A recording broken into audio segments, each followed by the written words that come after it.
வைசாக மாதமென்றழைக்கப்படும் வைகாசி மாதத்தின் மகத்துவம். 5ஆம் அத்தியாயம். வைசாகத்தின் மேன்மை. அம்பரீஷ மன்னர் கூறினார், மற்ற எல்லா மாதங்களையும் சிறப்பு புனித சடங்குகளையும் தவங்களையும் தானங்களையும் அதன் காலத்தில் விதிக்கப்பட்ட மற்ற எல்லா வகையான புண்ணிய அனுஷ்டானங்களையும் விட வைசாகம் ஏன் மேலானதாக கருதப்பட வேண்டும்? நாரத முனிவர் பதிலளித்தார், பேரறிவாளரே, நான் தங்களுக்கு கூறுகிறேன், ஒருமுகப்பட்ட கவனத்துடன் கேளுங்கள்.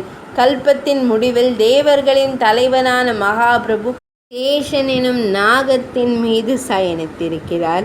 எல்லா உலக கூட்டங்களையும் தன் வயிற்றுக்குள் கொண்டு அவர் பிரளயம் எனும் பரந்த கடலில் படுத்திருக்கிறார். அவருடைய யோக மாயையாலும் மேலான சக்திகளாலும் உலக பொருள்களின் அனைத்து வெவ்வேறு வகைகளும் பலதரப்பட்ட விஷயங்களும் ஒரே திரளாக ஒன்றிணைகின்றன. உறக்கத்தின் முடிவில் அவர் ஸ்ருதிகளால் எழுப்பப்படுகிறார். கருணையின் களஞ்சியமான பகவான் தன் வயிற்றில் குடியிருந்த அனைத்து குழுக்களையும் உயிரினங்களையும் பாதுகாத்தார். உயிரினங்கள் தத்தமது கர்மங்களின் பலன்களை அனுபவிக்கச் செய்வதற்காக அவர் படைக்க முற்பட்டார். அவருடைய தொப்புளிலிருந்து எல்லா உலகங்களுக்கும் ஆதாரமான ஒரு பொன் தாமரை தோன்றியது. அவர் பிரம்மதேவர் வைராஜரை விராட்டியின் மகன் புருஷனை படைத்தார். அவரில் பகவான் 14 உலகங்களை படைத்தார். அவர் வெவ்வேறு செயல்களையும் மன நாட்டங்களையும் கொண்ட பல்வேறு உயிரின குழுக்களை படைத்தார். அவர் 3 குணங்கள், பிரகிருதி, எல்லைகள் மற்றும் அதிபதிகளை படைத்தார். அவர் வெவ்வேறு வர்ணங்கள் மற்றும் வாழ்க்கை நிலைகள் கடமைகளில் வேறுபாடுகளை ஏற்படுத்தினார். அவர் தர்மத்தை வரையறுத்தார். அவர் முனிவர்களை தர்மத்தின் பாதுகாவலர்களாக ஆக்கினார். மகாபுருஷர் 4 வேதங்கள், தந்திர நூல்கள், ஸ்மிருதிகள், புராணங்கள் மற்றும் இதிகாசங்கள் ஆகிய அனைத்தையும் தனது கட்டளைகளின் வடிவில் கொண்டு தர்மத்தை பரப்புவதிலும் பாதுகாப்பதிலும் அவர்களை செயல் வீரர்களாக ஆக்கினார். அவர்களால் பரப்பப்பட்ட கடமைகள் வர்ணங்கள் மற்றும் வாழ்க்கை நிலைகளின் வேறுபாடுகளை அடிப்படையாக கொண்டவை. மக்கள் அனைவரும் தங்களுக்கு பொருத்தமானதும் பகவான் ஸ்ரீ மகாவிஷ்ணுவிற்கு மகிழ்ச்சி அளிப்பதுமான தர்மங்களில் நம்பிக்கை கொண்டிருந்தனர். வாழ்க்கை நிலைகளின் முறையின் சரியான செயல்பாட்டை உறுதி செய்வதற்காக மாறாத இறைவன் இதயத்திலேயே வீற்றிருக்கிறார்.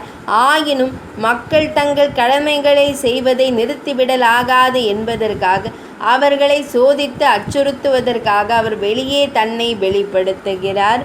உள்ள பகவான் இவ்வாறு சிந்தித்தார், மக்கள் எல்லா சிறந்த தர்மங்களையும் பரிபூரணமாக செய்யும் காலம் எதுவாக இருக்க இயலும்?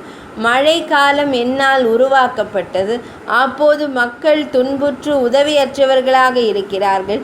சேறு போன்றவற்றால் தடைப்பட்டு அவர்களால் சிறந்த தர்மங்களை செய்ய முடிவதில்லை. அவர்களை காணும் போது எனக்குள் கோபம் மட்டுமே எழும்.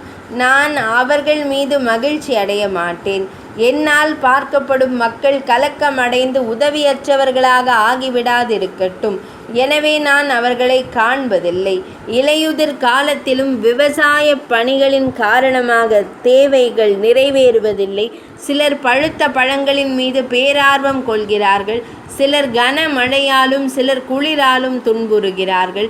அவர்களை காணும்போது நான் உண்மையிலேயே கடும் கோபம் அடையக்கூடும். நற்குணங்கள் இல்லாததை காணும்போது அது எனக்கு எந்த திருப்தியும் அளிப்பதில்லை. குளிர்காலம் தொடங்கும் போது மக்கள் அதிகாலையில் எழுந்திருக்க விரும்புவதில்லை. சூரியன் உதித்த பிறகும் மக்கள் எழுந்திருக்காததை கண்டு நான் கோபமடைகிறேன். அதே போல குளிர்காலத்தின் பிற்பகுதியில் காலையில் மக்கள் கலக்கமடைகிறார்கள்.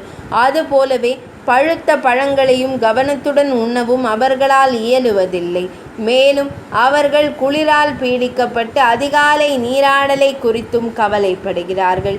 அவர்கள் தங்கள் கடமைகளை செய்ய தவறுகிறார்கள். அதற்கு எந்த விதத்திலும் ஈடு செய்யப்படாது. இது கணக்கெடுப்பிற்கான நேரமல்ல. இவ்வாறு இறைவன் மனக்கலக்கமடைந்தார். வசந்த காலம் எல்லா துன்பங்களையும் நீக்கும் காலம் என்று அவர் கருதினார். புனித நீராடுதல், தானம் செய்தல், யாகம், புனித சடங்குகள், இன்பங்களை அனுபவித்தல் மற்றும் பல்வேறு வகையான புண்ணிய அனுஷ்டானங்கள் மற்றும் விரதங்களை நிறைவேற்றுதல் ஆகியவற்றில் இந்த பருவம் உகந்தது. நிச்சயமாக சில பொருட்கள் உயிரினங்களுக்கு அதிக சிரமமின்றி கிடைக்கக்கூடியதாக இருக்கும். பகவான் ஸ்ரீ மகாவிஷ்ணுவை ஆதாரமாக கொண்ட உடலுள்ள உயிர்களை எந்த பொருள் திருப்திப்படுத்துமோ அந்த பொருள் அவர்களுக்கு நற்பண்பையும் பக்தியையும் பெற்றுத்தரும் வழியாகும். ஏனெனில் அவர்கள் பக்தி உணர்வுடன் இருக்கிறார்கள். வசந்த காலத்தில் எல்லா பொருள்களும் உயிரினங்களுக்கு மகிழ்ச்சியை தருபவையாக இருக்கின்றன. அந்த பொருட்கள் தானமாக வழங்கவும் புனித சடங்குகளுக்கும் எல்லா வகையிலும் அனுபவிக்கவும் தகுதியானவை. ஏழைகள், முடமானவர்கள் மற்றும் ஊனமுற்றவர்கள் இதில் எந்த ஐயமும் கொள்ளவில்லை. பிற உடல்களை தாங்கி இருப்பவர்களும் பொருள் உடைமைகள் ஏதுமற்ற உன்னத ஆன்மாக்களும் நீர் போன்ற பொருட்களை எளிதாக பெற இயலும். என்னை உயிரினும் மேலாக நேசிக்கும் எனது பக்தர்கள் இலைகள், மலர்கள், பழங்கள், காய்கனிகள் மற்றும் பிற பொருட்கள், இனிய சொற்கள், மலர் மாலைகள், வெற்றிலைகள், சந்தன கலவை போன்ற பொருட்கள், பாதங்களை சுத்தம் செய்தல் மற்றும் அது போன்ற பிற சடங்குகள், மேலும் பணிவு போன்ற பண்புகள் ஆகியவற்றை கொண்டு தங்களின் சொந்த நலனுக்கு உகந்த புனித சடங்குகளை செய்கின்றனர். அதன் விளைவாக நான் அவர்களுக்கு வரங்களை அருள்பவனாக திகழ்கிறேன். இவ்விதம் சிந்தித்து ரமையிடம் மொழிந்தவாறே பகவான் ஸ்ரீ மகாவிஷ்ணு ரமையுடன் பயணத்தை தொடங்கினார். அவர் காடுகளையும் முழுமையாக மலர்ந்திருந்த மலர்களையும் கண்டு ரசித்தவாறே சென்றார். மகிழ்ச்சியும் நல்ல உடல் நலமும் கொண்ட மக்கள் வசிக்கும் இடங்களையும் களிப்புற்ற வண்டுகளும் பறவைகளும் மொய்க்கும் இடங்களையும் அவர் கண்டார். காடுகளிலும் கிராமங்களிலும் வசிக்கும் மக்களின் வளமிக்க ஆசிரமங்களின் அழகிய முற்றங்களையும் அவர் கண்டார். பூந்தோட்டங்களையும் பரந்த நில பரப்புகளையும் அவர் கண்டார். இவை அனைத்தையும் அவர் ரமையிடம் சுட்டிக்காட்டினார். சித்தர்கள், சாரணர்கள், கந்தர்வர்கள், கிண்ணறர்கள், நாகர்கள் மற்றும் அரக்கர்கள் ஆகியோராலும் தேவர்கள் மற்றும் சிறந்த முனிவர்களாலும் பகவான் ஸ்ரீ மகாவிஷ்ணு போற்றி துதிக்கப்பட்டார். இவ்வாறு வர்ண மற்றும் ஆசிரம தர்மங்களை பின்பற்றி வாழும் இல்லறத்தாரின் இல்லங்களுக்கு அவர் விஜயம் செய்தார். மீன மாதமான பங்குனி மாதம் தொடங்கி கர்க்கடக மாதமான ஆடி மாதம் வரை அவர் ரமையுடனும் தேவர்களுடனும் அங்கே தங்கியிருந்தார். மக்கள் செய்யும் சேவைகள் மற்றும் காணிக்கைகள் மூலமாகவும் அவர்கள் செய்ய தவறும் கடமைகள் மூலமாகவும் அவர் அவர்களை சோதித்தார். அங்கே நற்பண்புகள் நிறைந்த மக்களுக்கு அவர்கள் விரும்பும் அனைத்தையும் அவர் அருள்கிறார். செருக்குடையோரையும் களிப்புற்று திரிவோரையும் அவர் சகித்து கொள்வதில்லை. அத்தகையோரின் ஆயுட்காலம், செல்வம் போன்றவற்றை அவர் பறித்து விடுகிறார். வைசாக மாதமான வைகாசி மாதத்தில் மக்கள் பரமாத்மாவை வழிபடுகின்றனர்.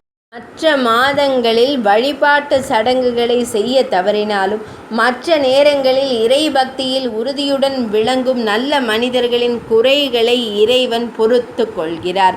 தொலைதூர பகுதிகளில் வசிக்கும் மக்கள் தங்கள் பகுதிக்கு வருகை தரும் மன்னரை சென்று பணிந்து வணங்கி அவருக்கு பரிசுகளையும் காணிக்கைகளையும் சமர்ப்பித்தால் அம்மன்னர் அவர்கள் செலுத்த வேண்டிய வரிகள் மற்றும் காணிக்கைகளில் உள்ள குறைபாடுகளையும் பற்றாக்குறைகளையும் கண்டு கொள்வதில்லை.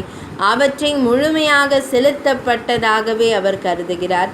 மேலும் அவர் அம்மக்களின் மீது மகிழ்வுற்று அவர்களுக்கு கூடுதலாக ஏதேனும் ஒன்றையும் நிச்சயமாக அருள்கிறார். அம்மக்கள் மன்னரை போற்றி வணங்க தவறினால் அவர் அவர்களுக்கு தண்டனையும் வழங்குகிறார். அதே விதமாகவே வசந்த காலம் தொடங்கும் வைசாக மாதத்தில் பகவான் ஸ்ரீ மகாவிஷ்ணுவும் தம் அடியார்களிடம் நடந்து கொள்கிறார். தன்னை வழிபடும் மக்களுக்கு அவர் அவர்கள் விரும்பும் அனைத்தையும் அருள்கிறார். தன்னை பணிந்து வணங்காத மக்களின் செல்வம் போன்றவற்றை அவர் பறித்து விடுகிறார். இதுவே தேவாதி தேவனான அந்த பரம்பொருளின் தர்மத்தின் காவலரான சார்ங்கமேந்திய பகவான் ஸ்ரீ மகாவிஷ்ணுவானவர் பக்தர்களை சோதிக்கிறார். ஆகையால் இது அனைத்து மாதங்களிலும் மிகச் சிறந்த மாதமாகும்.